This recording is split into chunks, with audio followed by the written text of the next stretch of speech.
চইলা গেল ভাঙ্গা দিল পীড়িতের বন্ধন। কেউ নাই আমার, কেউ মুছে না দুই চোখের কান্দন।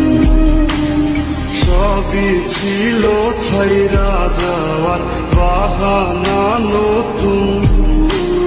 শ্যামলা নাকি কালো আমি ভাবিস তুই এখন।